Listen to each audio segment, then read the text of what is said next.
आज हम लोग पेप्टाइड पढ़ने जा रहे हैं। अच्छा, पेप्टाइड से तो आपको कुछ समझ में नहीं आ रहा होगा, क्योंकि पेप्टाइड आपने कहीं सुना नहीं होगा, लेकिन पेप्टाइड का एक ऐसा रूप जो आपने बिल्कुल सुना होगा, प्रोटीन। प्रोटीन, पता है प्रोटीन क्या है? एक पॉलीपेप्टाइड है। क्या पॉलीपेप्टाइड? सर पहले पेप्टाइड समझाइए। तो मैं बता दे रहा हूँ पहले ही कि ये दोनों एक ही है। पेप्टाइड और प्रोटीन, मतलब बहुत सारे पेप्टाइड मिलके प्रोटीन बनते हैं। ठीक है, simplest form of protein peptide कहते हैं उसको। चलो थोड़ा रीड रीड करते हैं जो स्टेटमेंट लिखा हुआ है। व्हेन टू और मोर टू और मोर अल्फा एमिनो एसिड, यहाँ फोकस करना, alpha amino acid combined through, क्या चीज़ से कंबाइंड थ्रो करता है, उसके बाद एक लिंकेज होता है, एक बॉन्ड होता है, उस बॉन्ड के थ्रू कंबाइंड करता है। और ये बॉन्ड कौन सा है? कार्बन ऑक्सीजन नाइट्रोजन का बॉन्ड, ये वाला बॉन्ड। ठीक है, तो ये बॉन्ड जो है कार्बन ऑक्सीजन नाइट्रोजन हाइड्रोजन, इसी बॉन्ड को बोलते हैं पेप्टाइड लिंकेज। आगे हम लोग पढ़ेंगे पेप्टाइड लिंकेज, लेकिन पहले बता दे रहा हूँ, ये जो बॉन्ड है ना, ये बॉन्ड को ही हम लोग बोलते हैं पेप्टाइड लिंकेज। इसी से दो अल्फा एमिनो एसिड जुड़ता है, कनेक्ट होता है। कैसे कनेक्ट होता है, क्या होता है, आगे समझते हैं। आगे समझने के लिए मेरे पास एक रिएक्शन है।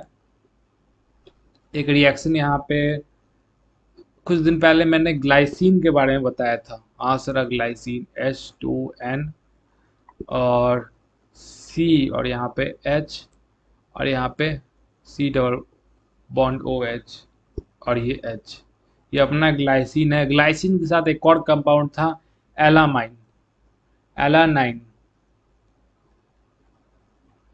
जिसको मैं बार बार एलामाइन बोल रहा था। तो इससे याद कर सकते हो आप। ये दो मैंने अल्फा एमिनो एसिड लिया है, और ठीक है, तो यहाँ पे एलामाइन है।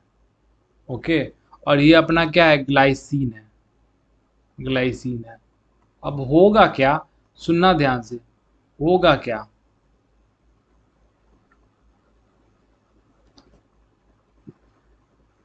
इसका जो हाइड्रोजन है, आपको कलर दिख रहा होगा, ये वाला हाइड्रोजन। ठीक है, हाइड्रोजन, जहाँ आपको पीला पहले दिखा, उसके बाद हरा हाइलाइटर।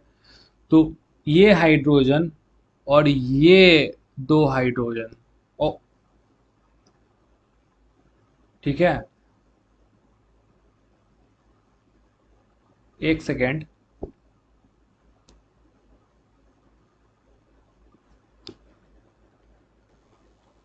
ओके, तो मैं थोड़ा कंफ्यूज हो गया था, इसलिए मैं रुक गया। तो मैं बात कर रहा था, अब देखना, थोड़ा सा कंफ्यूज मैं क्यों हुआ था बताता हूँ। देखो, यहाँ से हमको वाटर निकालना है। और वाटर कैसे निकलेगा? देखो, ये वाला यहाँ से आप ले लीजिए दो ऑक्सीजन, और एक एक ऑक्सीजन लेना है और एक हाइड्रोजन लेना है, ले लिए, हाँ सर ले लिए। और यहाँ से, अब ये H2 है ना, ये वाला H2 है ना, इसको ऐसे भी तो लिखा जा सकता है। देखिए, ये H यहाँ पे और ये वाला H ऐसे, बात तो बराबर है। तो ऐसे लिख के और यहाँ से जाके ये H ले लो, तो क्या निकला यहाँ से? आपको दिख रहा है ये OH और H क्या बनता है? वाटर बनता है। मेनी ऑफ द कंपाउंड में मैंने आपको नोटिस करवाया है कि वाटर ही निकलता है। अगर आपको एग्जाम में फंस जाए, आपको रिएक्शन नहीं आ रहा है, तो कोशिश करना कि एक स्टेबल कंपाउंड बाई प्रोडक्ट में निकलेगा।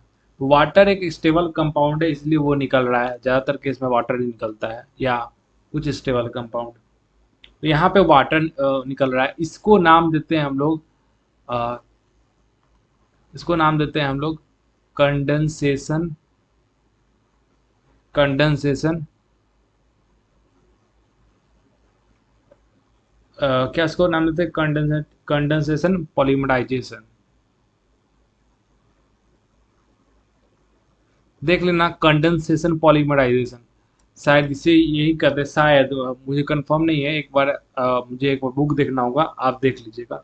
खैर, इससे कोई मतलब नहीं है, या फिर मैं करता हूँ इसको मिटा ही देता हूँ, खामे का गलती भी हो जाएगा। तो यहाँ पे आप देखना, अब जो प्रोडक्ट बना है देखो, यहाँ पे था क्या, ग्लाइसिन पे, ग्लाइसिन के ऊपर देखो, यहाँ पे H2N है तो वो तो एज रह जाएगा, बाकी सब तो एज रहेगा। ओ एच वहाँ से ग्लाइसिन में से निकला है ना, हाँ सर, और यहाँ पे सी ओ एच निकला है, ठीक है, ओ एच निकला है तो ऑक्सीजन का एक बॉन्ड तो खाली हो गया।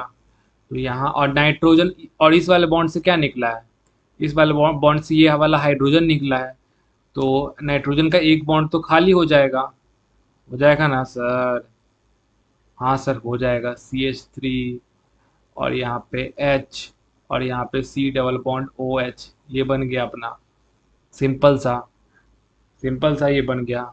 अच्छा भाई, तो ये जो चीज़ तुमको दिख रहा है, ये जो चीज़ मैं हाईलाइट कर रहा हूँ, कार्बन ऑक्सीजन नाइट्रोजन हाइड्रोजन, यही तो है बेटा, ओ बेटा यही तो है।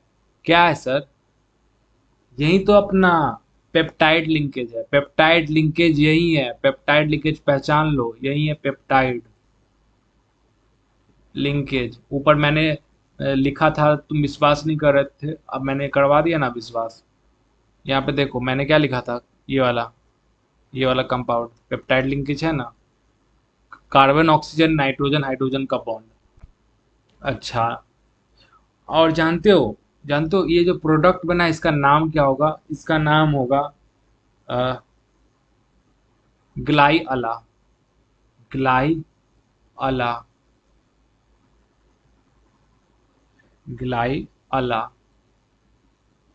ठीक है, ये ग्लाई अला है, ये एक्स्ट्रा में बता रहे हैं, क्योंकि पहला ग्लाइसिन और अला, अलानाइन से बना है। देखो फिर से मैंने स्पेलिंग गलत लिख दिया है, LINE होता है अलानाइन। तो यहाँ पे देख सकते हो कि दोनों का प्रीफिक्स लेना है, यहाँ से ग्लाई लिए, यहाँ से अला लिए, ठीक है। तो यहाँ पे आप देख सकते हैं ग्लाई अला, पहले ग्लाइसिन आ रहा था, राइट साइड में ग्लाइसिन है इसीलिए पहले ग्लाई आया, राइट और सॉरी लेफ्ट साइड में ग्लाइसिन है इसलिए पहले ग्लाइसिन लिखा है, और राइट साइड में अला नाइन है, उसका अला आया यहाँ पे ये नाम में, ग्लाई अला कोड वर्ड में, ठीक है, कोड वर्ड हमारे बीच में रहेगा, कोड वर्ड। तो यहीं पे लिखा हुआ है, आप देख सकते हैं पेप्टाइड लिंकेज के बारे में, पेप्टाइड लिंकेज, ये वाला ये कंपाउंड पेप्टाइड लिंकेज है, ठीक है। देखो ये पेप्टाइड लिंकेज यहाँ दो बार लिखा गया है, पेप्टाइड लिंकेज, ओके। एक और, अब देखो पेप्टाइड लिंकेज हो सकता है तुमको एक बार में समझ में नहीं आएगा, एक और देखते हैं। अब ये क्या है, दो कंपाउंड मैंने पहले से लिख के रखा है, देखो ये ऊपर वाला ही है लेकिन आगे पीछे मैंने कर दिया क्या, तो ये अला, अला नाइन, और ये ग्लाइसिन, ग्लाइसिन, हाँ सर ग्लाइसिन। उसके बाद यहाँ पे से क्या करना होगा फिर से बताओ, ये पहले हाइड्रोजन को मैं ऐसे लिख देता हूँ, ये यहाँ पे एक तो हाइड्रोजन रहेगा, यहाँ पे हाइड्रोजन, यहाँ से ये, यहाँ से वाटर निकल जाएगा, देखो वाटर, वाटर निकल गया ना, वाटर मैंने बोला था ना कि वाटर निकलेगा,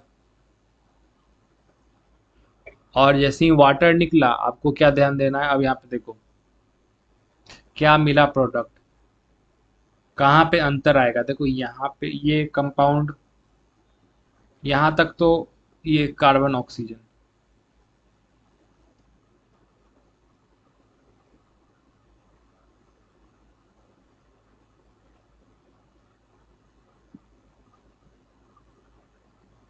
ठीक है, ये कार्बन ऑक्सीजन, और आप ऊपर से मिलाओ, ऊपर से मिलाओ अलानाइन, देखो अलानाइन और ग्लाइसिन का स्ट्रक्चर आप ऊपर से मिला लो। मैंने इस बार ग्लानाइन, गलालाइन देखिए, मैंने दोनों नाम को मिक्स कर दिया, अलानाइन को मैंने पहले ले लिया है, पहले एग्जांपल में मैंने शुरू में लिया था, सॉरी सेकंड में लिया था, लेकिन अब जो मैं एग्जांपल ले रहा हूँ उसमें फर्स्ट में ले लिया अलानाइन, ठीक है। तो यहाँ से अब यहाँ पे देखो, ये कार्बन पे OH कार्बन और ऑक्सीजन में OH लगा हुआ है, OH ये वाला ऑक्सीजन OH, ठीक है, वो तो निकल गया, वाटर बना लिया इसके साथ मिक्स करके, तो ऑक्सीजन का, ये वाले ऑक्सीजन का, कौन वाले, तो ये वाला ऑक्सीजन दिखा, फिर से दिखाते हैं, ये वाला ऑक्सीजन का एक बॉन्ड तो खाली हो गया क्योंकि उसमें से OH चला गया।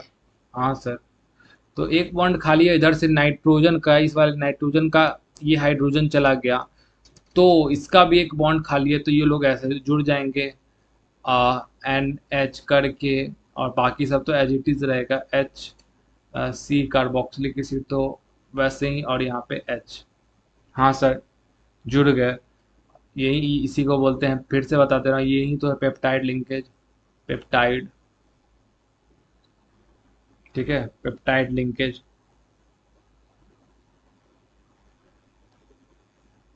और इसका नाम क्या होगा, इसका नाम होगा पेप्टाइड, पेप्टाइड अला ग्लाई, ठीक है। यहाँ ऊपर में भी आप इसका नाम, आप ये जो मैंने लिखा है इसके आगे पेप्टाइड लगा लेना, क्योंकि ये पेप्टाइड है, ठीक है, ये नाम हो जाएगा। देखो इसमें क्या हुआ कि अला पहले आया, क्योंकि मैंने अला 9 जो है पहले लिया था इसमें, अला 9 पहले लिया था, इसीलिए अला पहले आया है यहाँ पर, ये देखो, ग्लाई बाद में लिया था, सेकंड में लिया था, तो यहाँ पे ग्लाई सेकंड में आया।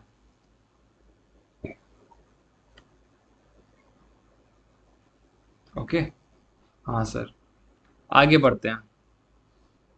अब तो स्मूथ चलेगा क्लास, अब शांति से आप पढ़ सकते हैं। देखो, तो मैंने जितना भी नोट्स बनाते चलना, बार बार बोला नोट्स बनाते चलना इसमें। अब यहाँ पे डाई पेप्टाइड, अब डिफिनीशन का बारी है, कुछ की पॉइंट्स लिख, इसका नाम क्या डाले, इसका नाम काम की बात, काम की बात। मेरे एक टीचर थे, मैथ्स के थे, वो मतलब हैं, वो भी इसी तरह लिखते थे, काम की बात, जरूरी बात, ऐसी तरह मिक्स करके, हिंदी इंग्लिश मिक्स करके पढ़ाते थे। तो डाई पेप्टाइड, तो इसमें जो है आप देख सकते हो, those peptide which are formed by 2 alpha amino acid.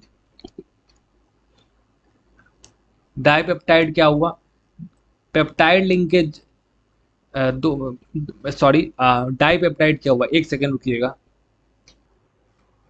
हाँ, तो मैं डाइपेप्टाइड के बारे में बात कर रहा था, तो समझो, ये जो अपना डाइपेप्टाइड है वो कैसे बनता है, तो जब भी दो अल्फा एमिनो एसिड आए, दो अल्फा एमिनो एसिड आए, और उससे जो बनने वाला पेप्टाइड होगा वो डाइपेप्टाइड कहलाएगा।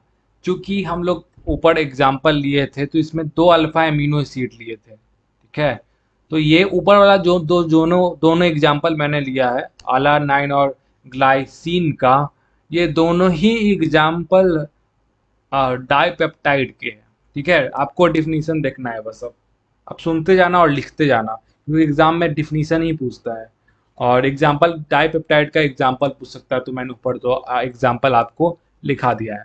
ट्राइपेप्टाइड का क्या होगा, हाँ सर, ट्राइपेप्टाइड को हमको भी देखना है, उसका डिफिनीशन क्या होगा। तो ट्राइपेप्टाइड होता है, सब चीज़ वैसे ही रहेगा, सब चीज़ वैसा ही रहेगा, विच आर फॉर्म्ड बाय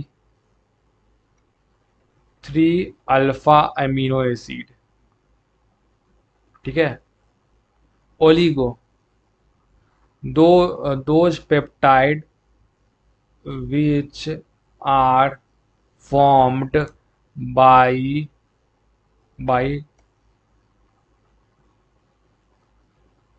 नहीं, those, एक बार फिर से, those पेप्टाइड, सर ये कौन लैंग्वेज लिखने लगे सर, हमको तो समझ ही नहीं आ रहा है, कॉमा दे रहे हैं एज इट इज ऊपर का कॉपी करके लिख रहे हैं, तो इसके लिए उतना टाइम वेस्ट होगा। Those peptide which give give give 2 से लेके 10, 2 से 10 alpha amino acid on hydrolysis, उसी को हम लोग बोलते हैं उसी को हम लोग क्या बोलते हैं, ओलिगोपेप्टाइड। सर हमको तो बीच में लगा था कि आप जो है चाइनीज लिखने लगे हैं, क्योंकि हम लोग को समझ में आ नहीं रहा था, तो वो कॉमा था। ज़्यादा मेरा मजाक मत उड़ाया करो तुम लोग। ओके, तो अब है polypeptide. Those peptide which give more than 10 alpha amino acid. अब जो भी, अब देखो यहाँ पे 10 ज़्यादा, जो भी 10 अल्फा एमिनो से ज़्यादा देगा, more than 10 alpha amino acid से मिक्स होके जो peptide 10 alpha amino amino acid देगा, जब उसको हम लोग हाइड्रोलिसिस करेंगे, उसी को बोलते हैं पॉलीपेप्टाइड। अब आपको जान के हैरानी नहीं होनी चाहिए कि प्रोटीन, मैंने शुरू में बोला था कि शुरू में मैंने क्या बोला था, प्रोटीन एक पॉलीपेप्टाइड है। तो यहाँ पे आप नोट करके एक चीज़ लिखेंगे, कॉपी जरूर से, कॉपी में आप इसको डालेंगे। क्या सर डालना है बोलिए तो। एक मिनट एक minute. The the polypeptide having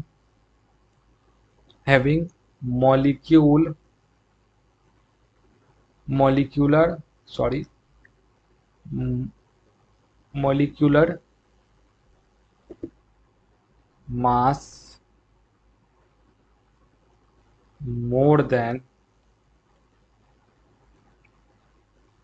10,000 AMU। AMU जैसे ग्राम होता है, केजी होता है, उसी तरह छोटा यूनिट नापने के लिए, बहुत जो बहुत हल्का है, जो जिसको हम लोग ग्राम का भी 10⁻⁻10, मिलीग्राम का भी -10⁻⁻10 करते, तो उतना छोटा को मेजर करने के लिए ग्राम यूज करना तो बहुत शर्मनाक बात होगी ना। इसलिए साइंटिस्ट सब ने एएमयू बनाया था। तो जो पॉलीपेप्टाइड, इनका मॉलिक्यूलर मास 10,000 एएमयू से ज़्यादा होता है, उसी को हम लोग बोलते हैं प्रोटीन। ठीक है, उसी को बोलते हैं protein.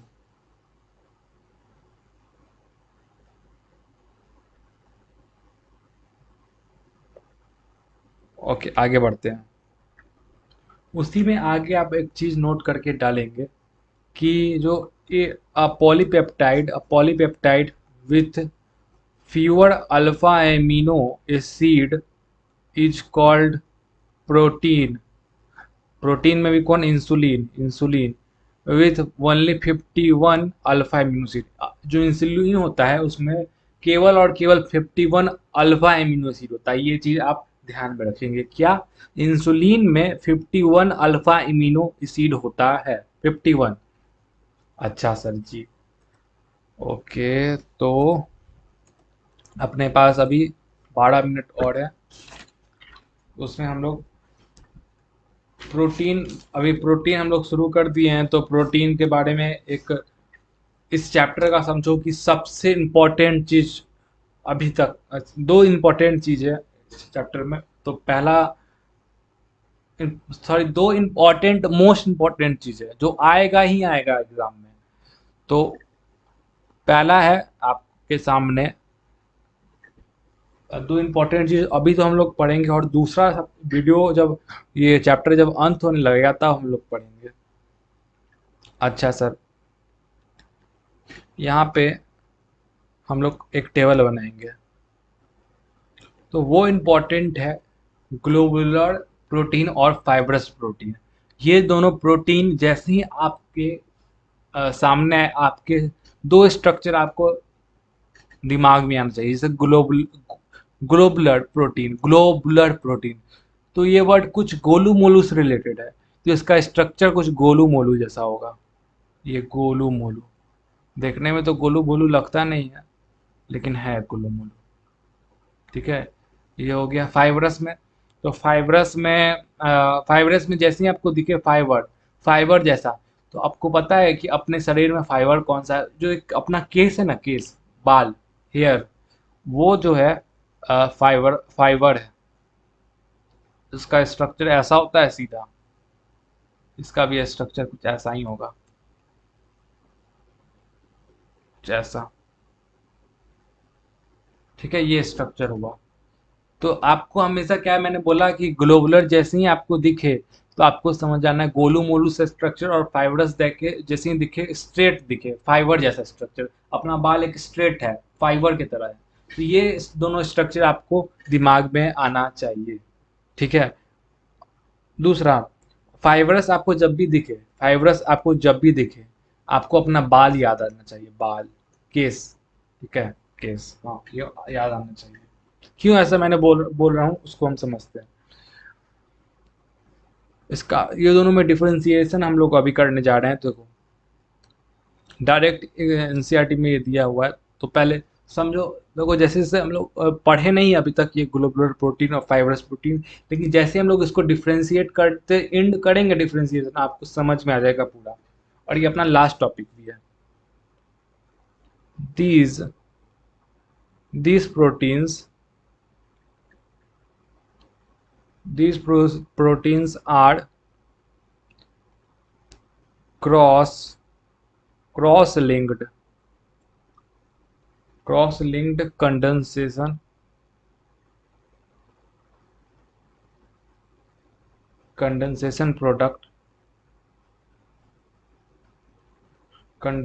product of acid and basic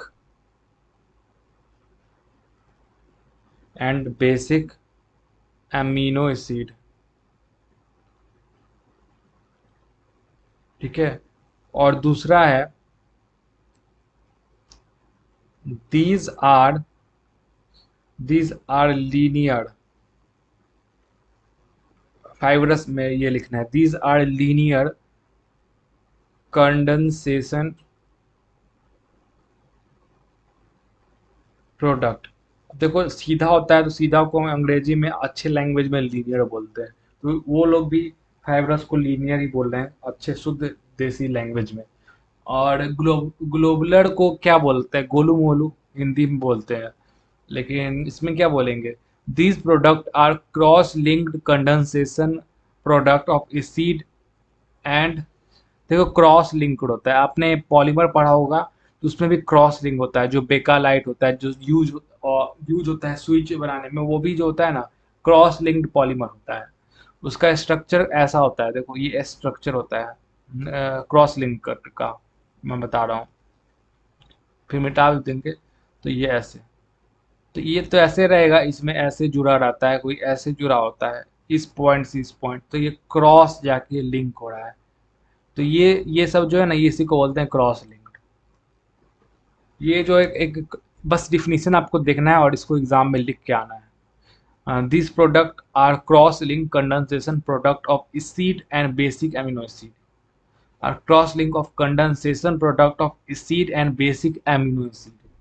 ये क्रॉस लिंक, ये एसिड और बेसिक एमिनो एसिड क्या बोल रहा है, these product are cross linked condensation. ठीक है।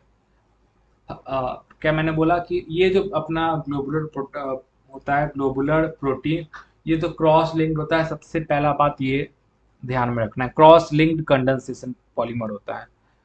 दूसरा क्या होता है, ये किसका प्रोडक्ट होता है, तो एसिड का होता है, एंड बेसिक एमिनो एसिड का। एमिनो एसिड तो नाम से पता चल रहा है कि एसिड है, लेकिन हम लोग उसमें बेसिक कैरेक्टरिस्टिक डाल के और एसिड के साथ इसका ट्रीट करवाते हैं, तो हम लोग को ग्लोबुलर प्रोटीन मिलता है।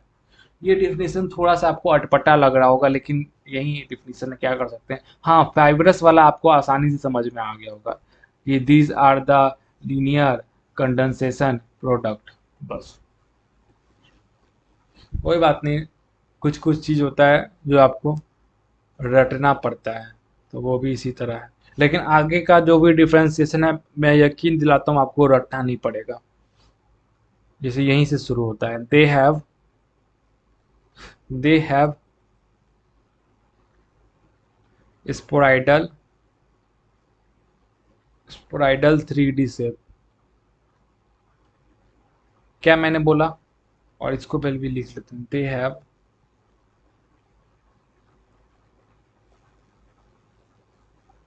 Linear thread like structure.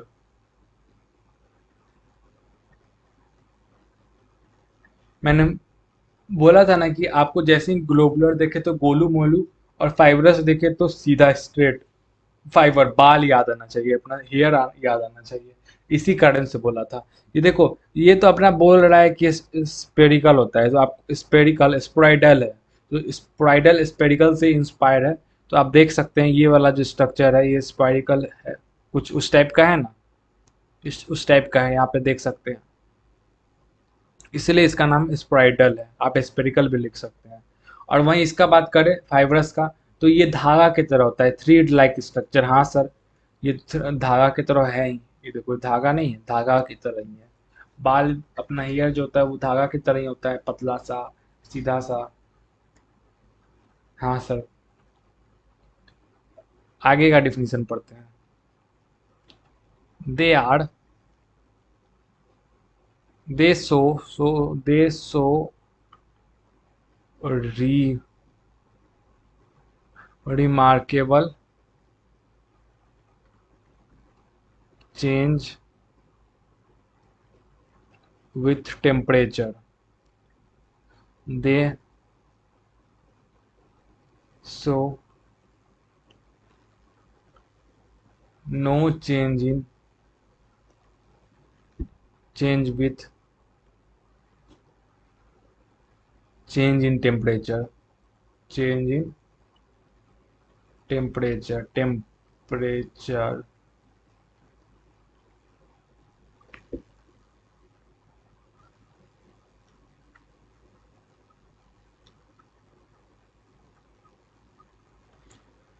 मुझे पक्का पता है कि आपको ये मन हो रहा होगा कि ये रटने का, लेकिन आपको ये रटना नहीं है। मैं पहले बोल चुका हूँ, आगे का चीज आपको रटने का जरूरत नहीं है।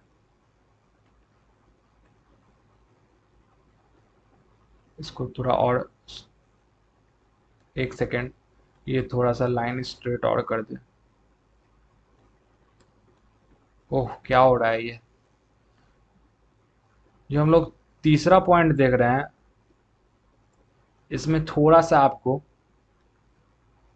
वेट करना होगा। क्यों सर, क्यों वेट करना होगा? देखो क्यों वेट करना होगा, इसका असल में मैंने तो पढ़ाने लगा ग्लोबुलर प्रोटीन, फाइब्रस प्रोटीन, इसके बारे में मैंने कुछ बताया नहीं। कारण क्या था कि ये डिफ्रेंसिएशन ही से आपको समझ में आने वाला है। क्योंकि ग्लोबुलर जो प्रोटीन होता है उसका एक एग्जाम्पल हम लोग देखते हैं जो डेली लाइफ में आपको समझ में आ जाएगा, जो हेमोग्लोबिन होता है खून में। हेमोग्लोबिन, हेमोग्लोबिन स्पेलिंग देख लेना, सही होगा। इन ब्लड, या एल्बुमिन इन एग्स, ठीक है, या ऑल इंजाइम्स, या फिर इंसुलिन। और वहीं फाइब्रस का example myosin, keratin. Keratin shampoo होता है एक, लेकिन एक मिनट, मायोसिन इन मसल्स, केराटीन शैम्पू होता है, केराटीन इन, और शैम्पू नाम केराटीन कहाँ से पड़ा है? यही इसी कारण से पड़ा है, उस बाल जो होता है उसमें केराटीन रहता है। Fibroin in silk. क्या कहना क्या चाह रहे हैं सर? देखो सबसे पहला आपको समझना होगा कि जो एग्जाम्पल है इसका, haemoglobin in blood, albumin in eggs, all enzymes, insulin. आपको नहीं लग रहा है कि ठीक है हेमोग्लोबिन खून में मिला हुआ? शुरू से स्टार्ट करते हैं। देखो अपना बाल है, क्या ठंडा आने के बाद, ठंडा आता है तो क्या अपना बाल का कलर चेंज हो जाता है, या फिर कुछ अपने बाल का कुछ प्रॉपर्टी बदल जाता है क्या, ये गर्मी आने पे या स्प्रिंग आने पे ऐसा कुछ होता है क्या? नहीं सर, ऐसा तो कुछ नहीं होता है। तो जो केराटीन होता है वो एक तरह से अपना बाल ही तो होता है। केराटीन जो होता है अपना बाल जो होता है, हेयर, वो केराटिन से बना रहता है। और जो केराटिन होता है या फिर फाइबर्स होता है, वो टेम्परेचर के साथ कुछ रिलेशन शो नहीं करता है, जो कि मैंने आपको प्रूफ भी कर दिया कि ठंडा के दिन में और गर्मी के दिन में अपना बाल का जो कुछ उसमें इम्पैक्ट नहीं पड़ता है, जैसा का जैसा रहता है। मायोसिन भी एक अपने बॉडी में होता है, मसल्स में होता है ये, उसको भी कोई फर्क नहीं पड़ता है।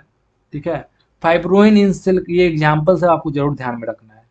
ठीक है। ये भी एक सिल्क होता है, इसको टेम्परेचर से कोई नहीं फर्क पड़ता है। ठीक है। एक बाल से आपको याद हो गया होगा, मेरा बाल जो है टेम्परेचर के साथ नहीं बदलता है, तो फाइब्रस प्रोटीन भी नहीं बदलेगा, इसीलिए no change in, no diffraction, deflection नहीं शो करता है, जैसे जैसे टेम्परेचर बदलता है उसके साथ। लेकिन हेमोग्लोबिन, खून, आपने सुना होगा कि हम लोग ठंडा में अंडा खाते हैं। ठीक है। अंडा खाते हैं, हाँसर खाते हैं। ये भी सुना होगा कि गर्मी में ठंडा चीज खाओ और ठंडा में गर्म चीज खाओ, ऐसा सुना होगा ना, पाचन के लिए अच्छा होगा। तो ऐसा क्यों बोला जाता है, ऐसा क्यों? अपने बॉडी के अंदर जो हीमोग्लोबिन रहता है ब्लड ब्लड में, या फिर इंजाइम, जितना भी इंजाइम होता है जो पाचन क्रिया में हम लोग को मदद करता है, तो ये सब जो होता है टेम्परेचर के साथ बदलता है। हेमोग्लोबिन, आपका खून जो है जमने लगे, आपको ठंडा लगेगा, आपके हाथ जब एकदम ठंडा हो जाता है, फ्रिज में हाथ में डाल के देखो, आपका खून जम जाएगा हाथ में। बोलते हैं ना खून जम गया, तो उसमें टेम्परेचर चेंज हो रहा है, तो हेमोग्लोबिन भी तो जो है ब्लड में वो भी बदल रहा है। इंसुलिन, इंसुलिन पैनक्रियाज से निकलता है, तो वो भी टेम्परेचर के साथ डिफ्लेक्शन शो करता है। आपको नहीं पता होगा, बायो के स्टूडेंट को पता होगा, शो करता है। इसीलिए ये अपना रिमार्केबल खुद ह्यूज अमाउंट में अपना शो करता है विथ विथ टेम्परेचर। यहाँ टेम्परेचर मैंने लिखना भूल गया था। तो ये था कि ग्लोबुलर जो है अपना डिफ्लेक्शन शो करता है ग्लोबुलर टेम्परेचर के साथ। और ग्लोबुलर का आपको एग्जाम्पल जितना भी मैंने लिखा है वो आपको प्लीज से प्लीज याद रखना है, और कुछ याद नहीं रखो, लेकिन एग्जाम्पल जरूर याद रखो। अच्छा, एक बात बोलूँ तो मैं पूछता हूँ, खून क्या चीज का बना रहता है? तो सर खून में मतलब क्या मिला रहता है? तो उसमें कुछ अमाउंट ऑफ वाटर भी तो मिला रहता है ना खून में, ब्लड में। मुझे नहीं पता है कि खून में क्या क्या मिला रहता है, लेकिन वो लिक्विड फेज में रहता है, और लिक्विड फेज में है तो उसमें कुछ ना कुछ अमाउंट में वाटर तो जरूर मिला होगा। अच्छा, इसी पे बोला गया है कि ग्लोबुलर जो होता है, ग्लोबुलर हेमोग्लोबिन से एग्जाम्पल से सोचो कि हेमोग्लोबिन ब्लड में मिक्सिंग हो जाता है, उसका मतलब ग्लोबुलर भी जो है ना, वो ब्लड में मिक्सिंग हो जाएगा, और ब्लड रहता है पानी का मिला हुआ, मतलब ये जो है ग्लोबुलर वाटर सॉल्युबल है। ऐसे एक दूसरे को रिलेट करके हम लोग सुन पा रहे हैं, सोच पा रहे हैं। और वहीं अगर बात करें केरोटीन, अपना केस, क्या आप बाल अपने तोड़ के और पानी में मिलाना चाहोगे तो क्या मिलेगा? क्या पानी में वो क्या मिलेगा? क्या तुम ही बोलो, क्या मिलेगा? नहीं सर, बिल्कुल नहीं मिलेगा। तो नहीं मिलेगा तो ये इनसॉल्युबल ना हो जाता है, इसलिए मैंने बोला एग्जाम्पल आपको जरूर याद रखना है। एग्जाम्पल से सोचो, आपको सारा डिफ्रेंसिएशन आप खुद लिख पाओगे, डिफ्रेंशिएट करके। तो ये अपने आज के वीडियो में हम लोग रखते हैं, इसको पूरा आपको पढ़ना है, रिवाइज करना है। ज़्यादा बड़ा वीडियो नहीं होगा, देखो कितना मिनट का हुआ, ज़्यादा हो गया। तो तब तक के लिए थैंक यू। और ये अपना पार्ट 8 है। थैंक यू सर, आप सभी सर है मेरे लिए, थैंक यू।